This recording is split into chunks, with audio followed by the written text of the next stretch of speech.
request siguro ng gender test. Marinig ko yun. Pero hindi naman, hindi naman galing sa amin yun. Hindi po kayo part ng initiative. Puro requested din with the gender. Kailangan kasi yung ang request niyan kasi manggagaling dun sa NOC, to the NOC rito. Tsaka hindi lang naman kami ang nagtatanong dyan. Nagtatanong lang na nauna siguro yung sa atin. Lahat naman ng teams eh. Hindi natin gagawing issue yun. Kasi medyo maselan yung party na yan. So, wag na natin palakihin yung tungkol doon. So, hindi niyo po concern yung... Hindi namin concern yung kung lalaki man siya o babae, kung ano man ang gender niya. Concern ng ibang tao. Bahala sila dyan. Hindi na namin iintindihin yon. We did not play very well today. So, hindi namin excuse kasi naglalaro. Mahirap yon.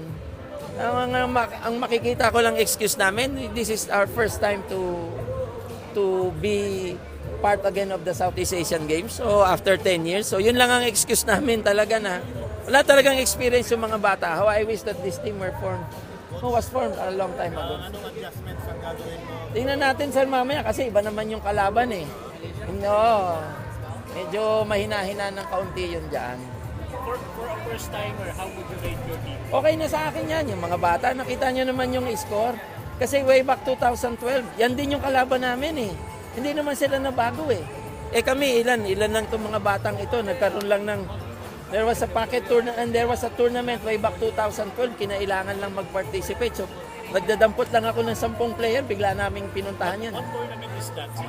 Yung Asian, ano yan, Lai? Anong, Invitational? hindi. Ano yung isinilantay sa Vietnam? Zonal. Parang zonal yun eh. Oh. Kasi hindi magpa-participate yung NSA.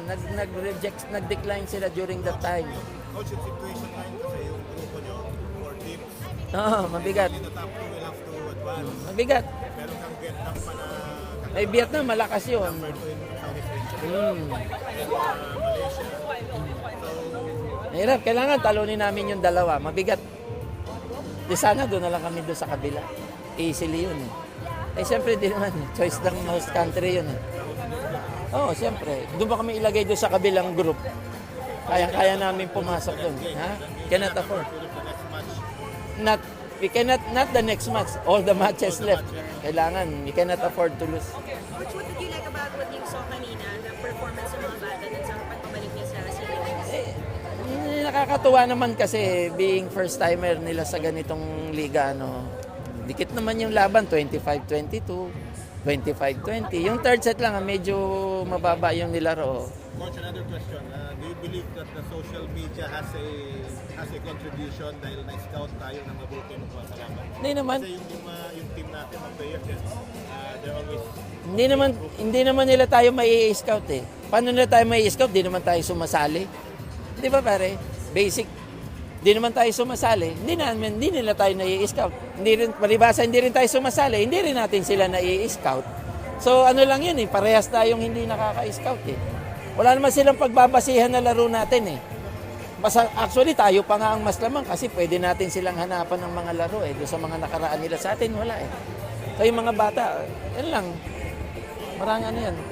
Pero napakahirap. Sobrang mataas ng expectation natin doon sa team. Kasi nga, lumalaki yung volleyball sa Pilipinas eh. Pero iba naman yung level ng laro dito. Hindi naman katulad doon sa atin. Mga tayo-tayo lang din. Salamat sa inyong lahat. Coach, expectation niyo sa next game? Gusto naming manalo na. Gusto naming yung mga bata kasi naka-experience na sila sa ganyan. So sana mag-iba na yung feeling nila next time. Gusto naming manalo. Yung pakiramdam ninyo, Coach, na talagang all-out yung suporta ng mga Pinoy dito sa Siyempre Singapore? nakakatuwa, nakaka-elate na hanggang dito umaabot yung volleyball sa Pilipinas. Pero nahihiya din ako sa kanila in a way. Kasi siyempre alam nila, gusto nilang manalo. Pero ganun talaga, may natatalo, may nananalo. Hinahin ko na lang yung mga bata. Maraming salamat, Coach.